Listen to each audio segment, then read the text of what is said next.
Barca Atletico ম্যাচে যেই নাটকটা মঞ্চস্থ হয়েছে ওয়ান্ডা মেট্রোপলিটানোতে, যারা না দেখছে প্রথমেই তাদের জন্য সমবেদনা। এবং একই সাথে ভিডিওর শুরুতে বলা লাগে যে দিয়েগো সিমিওনে এই ভদ্রলোকের জন্য আমার অন্তরের অন্তঃস্থল থেকে অনেক বেশি পরিমাণে সমবেদনা এবং কনসোলেশন। এক সপ্তাহের ব্যবধানে একবার রিয়াল মাদ্রিদ, একবার বার্সেলোনা, দুই জায়গা থেকে এই লেভেলের ধাক্কা খাওয়ার পরে তার জন্য জীবন সংগ্রাম চালায় যাওয়াটাই অনেক কঠিন ব্যাপার।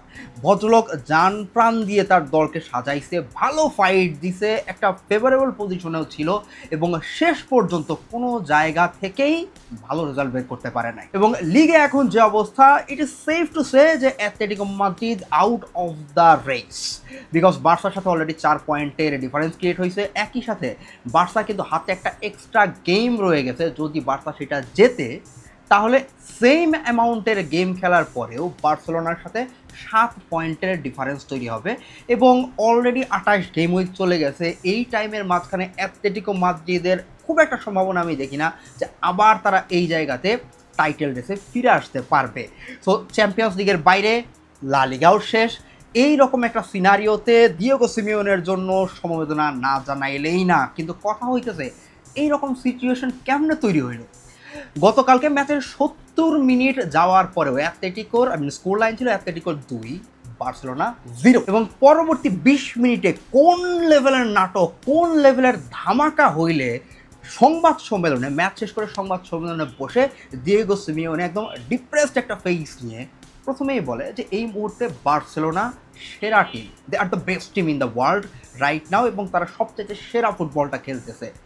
সিমিওনের মতন ঘাট তেরা লোক যে কোনো কিছু হইলে পিঞ্চ মারে, সেই ভদ্রলোক কোনো এক্সকিউজ দেয় নাই, কোনো কাহিনী করে নাই, জাস্ট হ্যান্ডস ডাউন স্বীকার করে নিছে যে বার্সা এই মুহূর্তে সেরা টিম। সো কোন ব্র্যান্ডের ফুটবল বার্সেলোনা নেক্সট 20 মিনিটে খেলছে, এই জিনিসটা যারা মিস করছে তারা কোনোভাবে ফিলও করতে পারবে না। গেম শুরু থেকে দেখেই যেটা মনে হয়েছে যে শুরুর 10-15 মিনিট বার্সা খুবই ভালো একটা ফ্লোতে ছিল, বল পায়ে ছিল, চান্স ক্রিয়েট হইতেছে। লামিন একটা অসাধারণ চান্স ক্রিয়েট করছে। আমি ভিডিওর প্রিভিউতে বলছিলাম যে লামিনের আজকে হয়তো খুবই ভালো একটা গেম যাবে, কিন্তু ভালো গেম গেছে মোটেও না। নতুন যে লেফট ব্যাক নামাইছে রেইনিল্ডো, যার উপরে আমার আস্থা ছিল যে বাজে খেলবে, সে ফিজিক্যালি এমন চ্যালেঞ্জ করছে লামিনকে যে লামিন লিটারেলি শাটডাউন হয়েছিল বলা যায়। যে লম্বা সময় ধরে আমরা লামিনকে যেই ধরনের ক্রিয়েটিভ ফুটবল খেলতে দেখি, যেভাবে ক্রিয়েট করতে দেখি, না ক্রস করতেছে, না ড্রিবল করতেছে, ওই রকম মোরলেস শাটডাউন। এবং অ্যাথলেটিকো মাদ্রিদ এরপরে যেটা করছে, তারা সিটব্যাক করছে, লো ব্লক সাজায় বসছে। এবং এই সিনারিওতে রাফিনহার করার মতন সিনারিও খুবই কম থাকে। অলমোস্ট ব্লক আউট করে রাখতেছিল রাফিনহাকে। অ্যান্ড অ্যাজ ইউজুয়াল যেটা হয়, আপনি যদি একটু সিট ব্যাক করেন, আপনি যদি ডিপ ডিফেন্স করেন, দুনিয়ার যে কোনো সেট আপে নাম্বার 9 যে স্ট্রাইকার, তার জন্য বলের সার্ভিস পাওয়াই কষ্ট হয়, যেটা লেভানডস্কিরও গতকাল হয়েছে। সো বেসিক্যালি বার্সার যে ফ্রন্ট থ্রি, তারা মোর অরলেস ইনএফেক্টিভ হয়ে গেছে গতকালকের ম্যাচে। এদের প্রেজেন্স খুব স্ট্রংলি খুঁজেই পাওয়া যাইতেছিল না। ফার্স্ট হাফের শেষের দিকে গিয়ে এর ওপরে গিয়ে আলভারেজ করে বসলো এক গোল। সো জাস্ট টানেলের ভেতরে যখন বার্সা অ্যাথলেটিকো মাদ্রিদ ঢুকে গেছে ফার্স্ট হাফের পর, অ্যাথলেটিকো মাদ্রিদ 1 বার্সা 0। গেমের ফ্লো মোটেও ভালো যাইতেছে না। সবাই এক্সপেক্ট করতেছিল, আমি এক্সপেক্ট করছিলাম, মাঝখানে যে লাইভ আসছিলাম সেখানেও বলছিলাম যে প্রবাবলি এখন আমরা টিপিক্যাল সিমিওনের স্টাইল দেখবো। এক গোলে লেট, ঘরের মাঠ, দর্শকরা কান ফাটা চিৎকার করে সাপোর্ট দিতেছে।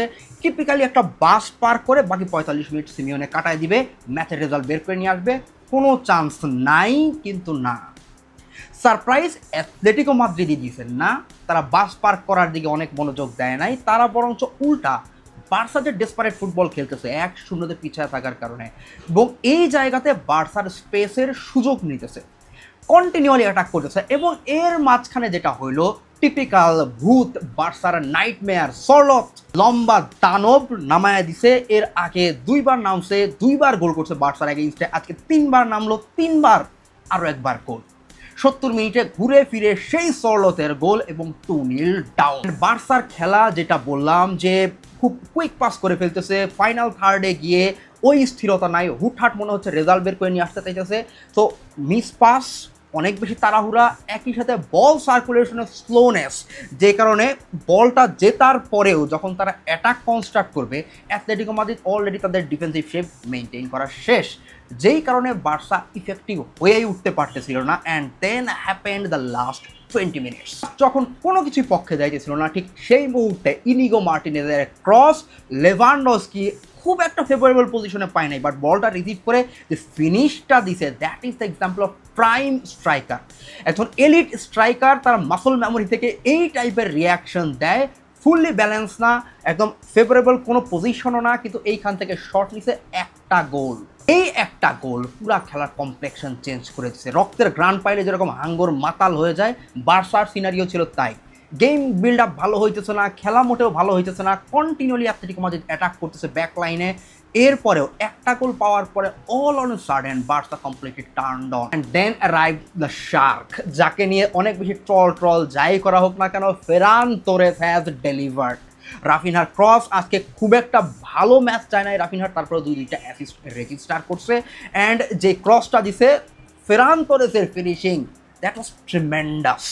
এবং ওই জায়গায় 2-2 যখন ড্র হয়ে গেল, আমি জাস্ট ভাবতেছিলাম যে এই জায়গাতে যদি ম্যাচটা কোনো মতে ড্র করে ফেরত আসতে পারে, I will be happy, I will take the bet instantly, because match ভালো যাইতেছে না, অনেকগুলো প্লেয়ারের মনে হইতেছে আজকে অফ ডে যাইতেছে, এবং এই সিনারিওতে যদি ড্র নিয়ে ফেরত আসতে পারি দ্যাটস বেটার।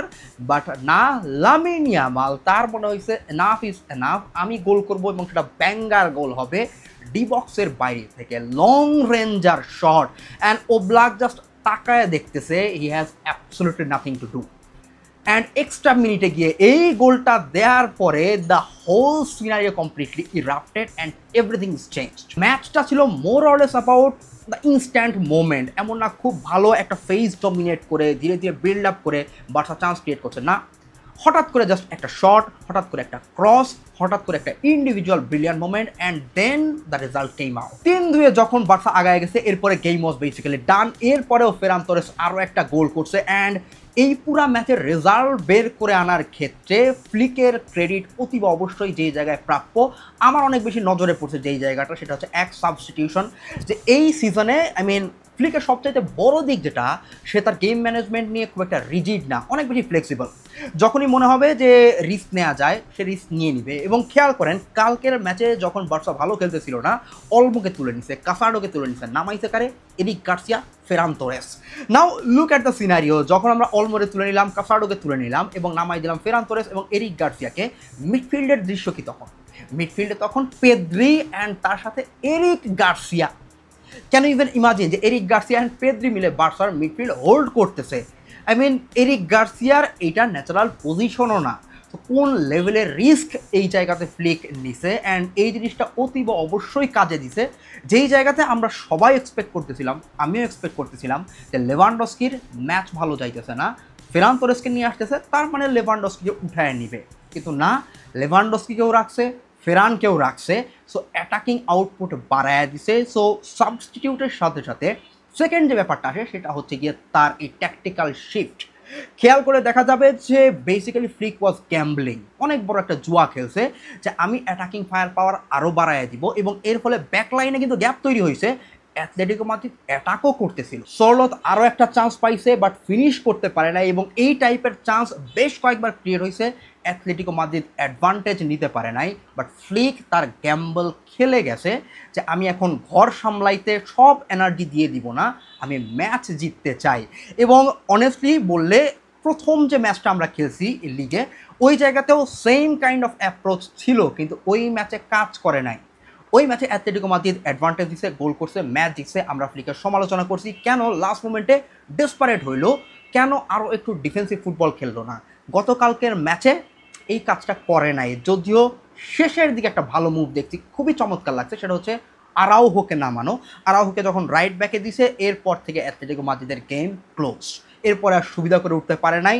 সো এই যে ইন গেম ম্যানেজমেন্টের জায়গাটা, যে খেলার ফ্লো যখন পছন্দ মতো যাইতেছে না, হুট করে সাবস্টিটিউশন এবং ট্যাকটিক্যাল চেঞ্জের মাধ্যমে রেজাল্ট পক্ষে নিয়ে আসা, that was tremendous from Flick. And overall একদম লাস্ট পয়েন্টে যদি বলি, সেটা হইতেছে এই বার্সা টিম অবশ্যই অনেক বেশি ডিফারেন্ট, জাস্ট মেন্টালিটির দিক থেকে ডিফারেন্ট।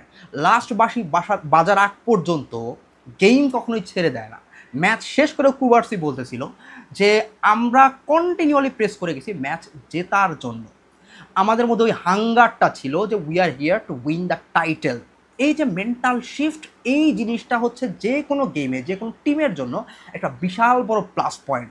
বেসিক্যালি এই ধরনের কামব্যাক আপনার টাইটেল এনে দিবে যে যখন আপনি বাজে অবস্থায় আছেন তখন আপনি কেমনে রিয়াক্ট করেন এবং কেমনে একটা ডিসঅ্যাডভান্টেজাস সিচুয়েশন থেকে গেম বের করে নিয়ে আসেন।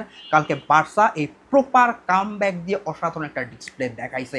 So it was a tremendous game and finally international break চলে আসতেছে, সামনে আর্জেন্টিনা ম্যাচ, ব্রাজিল ম্যাচ, এগুলো নিয়েও কথাবার্তা বলবো। বাট ইন্টারন্যাশনাল ব্রেকের আগে এইরকম একটা ব্যাঙ্গার পারফরমেন্স মূলত একটা শান্তি এবং সুখ নিয়ে আসবে সকল বার্সা ফ্যানদের জন্য, একটা স্বস্তি নিয়ে মোটামুটি আমরা ইন্টারন্যাশনাল ব্রেকে যাব।